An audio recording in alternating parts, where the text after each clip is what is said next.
जय हिंद। इस वीडियो में हम लोग पढ़ने वाले हैं द्विघात समीकरण के बारे में, क्वाड्रेटिक इक्वेशन के बारे में। ये क्लास 10th का टॉपिक है और इसमें हम लोग द्विघात समीकरण के बारे में पढ़ेंगे। इससे पहले के वीडियो में आप जब देखिएगा प्लेलिस्ट में जा करके, तो द्विघात समीकरण को सॉल्व करने का जो है वो तरीका बताया गया है, साथ ही साथ उसके मूलों को बताया गया है। That means we can find the zeros of quadratic equation in the previous videos. यानी हमने प्रीवियस वीडियो में जो है वो zeros of quadratic equation find कर लिए हैं और अब जो है वो हम लोग इस वीडियो में जो है वो नेक्स्ट टॉपिक हम लोग पढ़ेंगे क्वाड्रेटिक इक्वेशन से ही रिलेटेड, जिसमें हम लोग पढ़ेंगे the value of alpha plus beta is equal to minus B by A, the value of alpha into beta is equal to C by A, and here we knows about that why the value of alpha plus beta is equal to minus b by a and why the alpha into beta is equal to c by a. Let us discussing about it. So now the videos will be start. और अब हम लोग देखेंगे कि क्यों जो है वो अल्फ़ा प्लस बीटा का वैल्यू जो है वो कितना होता है, माइनस बी बाई ए होता है। तो एक कंप्लीट वीडियो बनाएंगे जिसमें हम लोग सबसे पहला जो है वो फॉर्मूला देखेंगे कि अल्फ़ा प्लस बीटा का वैल्यू माइनस बी बाई ए क्यों होता है, और दूसरा अल्फ़ा इंटू बीटा का वैल्यू सी बाई ए क्यों होता है। जो भी स्टूडेंट नए हैं वो ध्यान देंगे कि अल्फ़ा और बीटा का वैल्यू हम लोग ज्ञात कर चुके हैं। We can also find the value of alpha and beta. अगर आप ये देखना चाहते हैं तो आप प्रीवियस वीडियो में जा करके प्लेलिस्ट में क्लास 10th के मैथमेटिक्स वीडियोज़ में जो है वो आप वीडियो देख सकते हैं। अल्फ़ा और बीटा का वैल्यू आपको मिल जाएगा, ठीक है। तो सबसे पहले जो है वो हम लोग यही जानने की कोशिश करेंगे। तो जो x का वैल्यू हमें मिला था वो मिला था minus B plus minus under root B square minus 4ac by 2a, और इस तरीके से हमें x का वैल्यू जो ये मिला था वो दो टर्म में डिवाइड हो गया था। सबसे पहला टर्म था अल्फ़ा, तो अल्फ़ा का वैल्यू मिला था minus B plus under root B square minus 4ac by 2a, and the value of beta is equal to minus b minus under root b square minus 4ac and by 2a. So here we find the value of alpha and beta. अब ये alpha और beta का जो value हमें मिल चुका है, इस alpha और बीटा के वैल्यू से ही हमें क्या फाइंड करना है, अल्फ़ा प्लस बीटा फाइंड करना है। Let us find it, alpha plus beta, alpha plus beta. So now we put the value of alpha and the value of alpha is equal to minus b plus under root b square minus 4ac by 2a, and the value of beta is equal to minus b minus under root b square minus 4ac and by 2a. Now in the next term we add it, and the LCM of 2a and 2a will be also 2a. So 2a is divided by 2a one times and one times multiply by it. So we get minus b plus under root b square minus 4ac. Next term will be plus 2a will be divided by 2a, so dividend will be 1 and multiplied this term by 1, so we get minus b minus under root b square minus 4ac, ठीक है।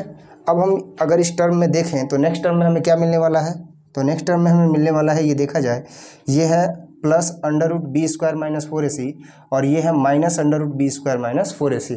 This terms will be equal but the sign of this terms will be just opposite to each other. So we cancel it because it's values in plus and its values in minus. This is positive and this is negative, so it will be cancelled, and now we have minus b plus minus b by 2a. So here we find minus b and minus b, minus 2b by 2a, 2 cancel, so we get minus b by a, and this is the value of alpha plus beta. So here we prove that why the value of alpha plus beta will be minus b by a. Okay. तो अब हम जो है वो देख चुके हैं कि अल्फ़ा प्लस बीटा का वैल्यू जो है वो माइनस बी बाई ए क्यों होता है, ये हमने प्रूफ कर दिया है. Next term will be prove by alpha into beta is equal to C by A, and the next term will be alpha into beta is equal to c by a. Here we knows about why the value of alpha into beta is equal to c by a. So first of all we get the value of alpha and beta in the into term, in the multiplied term. So we get alpha into beta is equal to values of alpha, तो value of alpha जो है वो है -b plus √b² - 4ac and by 2a। So we put the value -b plus √b² - 4ac by 2a and multiplied by value of beta, and the value of beta will be -b minus √b² - 4ac and by 2a minus b minus √b² minus 4ac and by 2a. These two terms are in multiplied term, so we multiplied it -b and -b, -b and -b. If we suppose let a is equal to -b and b is equal to √b² minus 4ac, then these terms will be changed into a plus b into a minus b, because the value of a will be -b and the value of b will be √b² minus 4ac. हमने इसको मान लिया है कि जो -b है वो a है और जो √b² minus 4ac है वो क्या है, b है। तो जब ये a का वैल्यू -b मान लिया और b का वैल्यू √b² minus 4ac मान लिया, तो आप खुद बताओ ये किस फॉर्म में आएगा। This forms will be change into a plus b into a minus b, and we generally know about that a plus b into a minus b is equal to a² minus b². So with this formula set in these terms, a plus b into a minus b is equal to a² minus b². The value of a is equal to -b² minus b².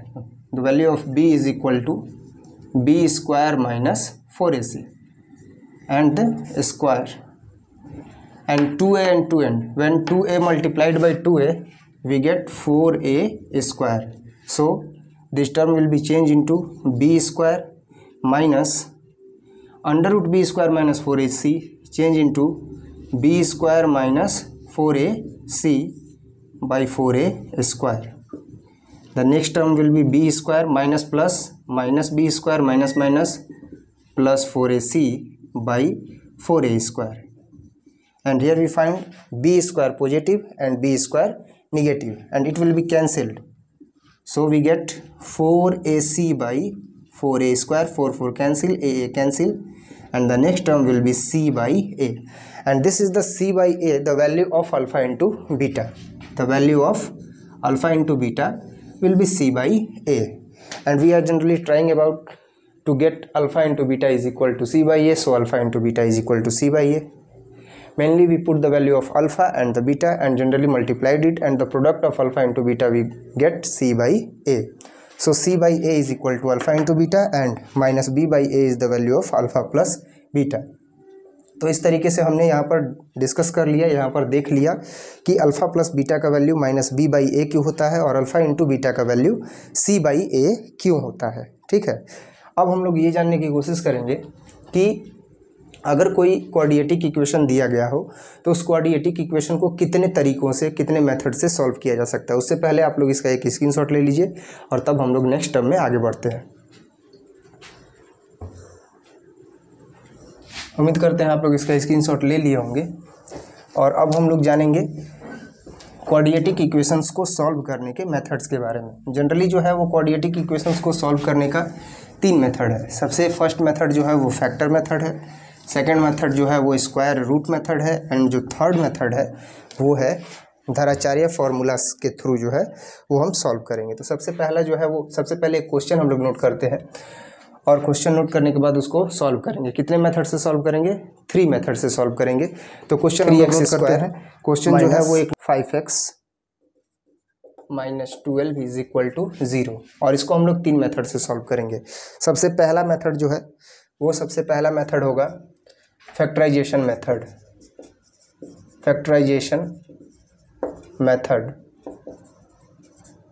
Factorisation method में क्या होता है, इसको कहा जाता है गुणनखंड विधि। क्या कहा जाता है? गुणनखंड विधि। तो गुणनखंड विधि का उपयोग हम लोग करेंगे और इस गुणनखंड विधि के द्वारा हम लोग इसका क्या फाइंड करेंगे? जीरोस फाइंड करेंगे। तो ये क्या है? ये है 3x² - 5x - 12 is equal to 0।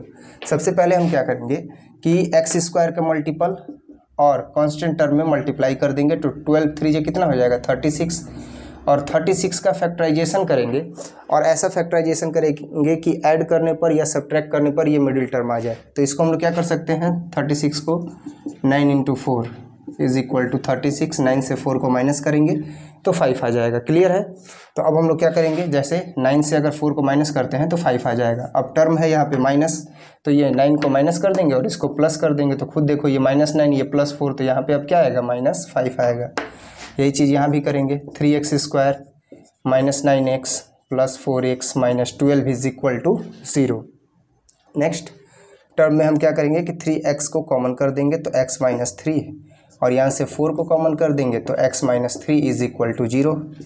Now we get x - 3 into 3x + 4 after common the x - 3। x - 3 को कॉमन करने के बाद जो है वो हमें क्या मिलता है, x - 3 इंटू 3x + 4 मिलता है इज इक्वल टू 0 हो गया। ठीक है, इतना क्लियर है। और अब जो है वो हमें x का वैल्यू चाहिए, तो x का वैल्यू क्या होगा, x - 3 is equal to 0 and 3x + 4 is equal to 0। So अब क्या होगा, x इज इक्वल टू -3 है तो ये हो गया +3, और ये 3x + 4 इज इक्वल टू 0 है ना, तो 3x is equal to -4 and x is equal to -4/3। Clear है। तो x का वैल्यू 1 मिला हमें 3, तो दूसरा क्या मिला, x इज इक्वल टू -4/3 मिला। तो ये जो था वो था फैक्टराइजेशन मेथड। और नेक्स्ट जो मेथड है वो है square root method. Next method क्या है, नंबर 2 मेथड जो है इसी क्वाड्रेटिक इक्वेशन को सॉल्व करने का नंबर 2 मेथड जो है वो है स्क्वायर रूट मेथड। क्या है, स्क्वायर रूट मेथड। तो स्क्वायर रूट मेथड में देखेंगे कि क्या होगा। स्क्वायर रूट मेथड को हिंदी में बोला जाता है पूर्ण वर्ग विधि। क्या बोला जाता है, पूर्ण वर्ग विधि। पूर्ण वर्ग विधि के द्वारा भी जो है वो क्वाड्रेटिक इक्वेशन को सॉल्व किया जाता है। तो सबसे पहले क्वाड्रेटिक इक्वेशन जो दिया गया है द्विघात समीकरण वो नोट करेंगे। तो ये मिला 3x² -5x -12 is equal to 0। जो पूर्ण वर्ग विधि है उस पूर्ण वर्ग विधि का उपयोग जब किया जाता है तो उसमें x² के मल्टीपल को 1 किया जाता है। तो यहाँ पे तो x² का मल्टीपल 3 है, ये 1 कैसे होगा, जब ये 3x² 3 से डिवाइड होगा तो केवल इसी को डिवाइड नहीं करेंगे बल्कि सबको डिवाइड करेंगे कि वैल्यू में कोई भी डिफरेंस ना आए। लिखेंगे both side are divided by 3। क्या लिखेंगे, both side are divided by 3। So we get, this is the rough portion, we can erase it. So we can find it, the next term 3x² 3 minus 5x/3 minus 12/3 is equal to 0। अब देखो ये 3 से 3 cancel, तो क्या मिला, x² minus 5/3x minus 12/3 is equal to 0। और next term में अब हम लोग क्या करेंगे कि इसको a + b और a - b के होल स्क्वायर पर इसको हम लोग सेट करेंगे। तो ये देखा जाए नेक्स्ट मेथड में, अब नेक्स्ट स्टेप में क्या होगा, तो ये हो गया a² - 2a के जगह पर x और b के जगह पर ऐसा कौन सा वैल्यू रखें कि 5/3 आ जाए।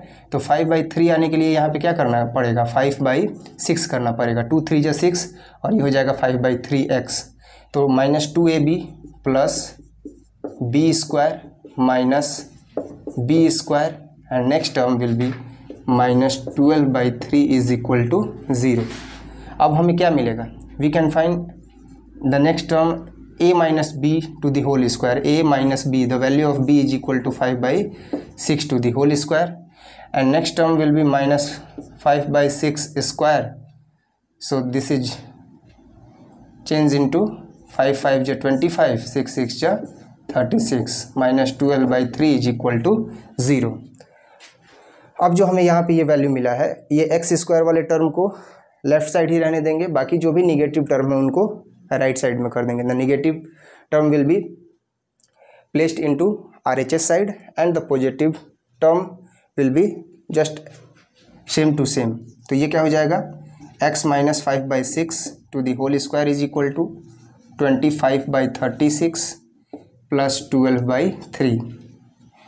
we get x - 5/6 to the whole square is equal to LCM of 36 and 3 will be also 36, and 36 1 × 36, 25 1 × 25, and when 36 is divided by 3 we get 12, 12, 12, 144.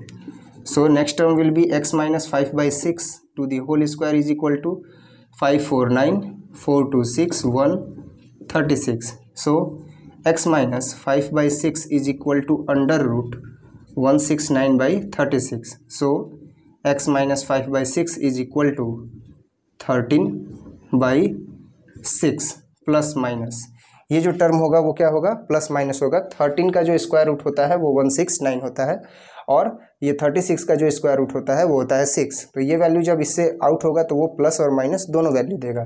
तो x minus 5 by 6 is equal to plus minus 13 by 6 हो गया।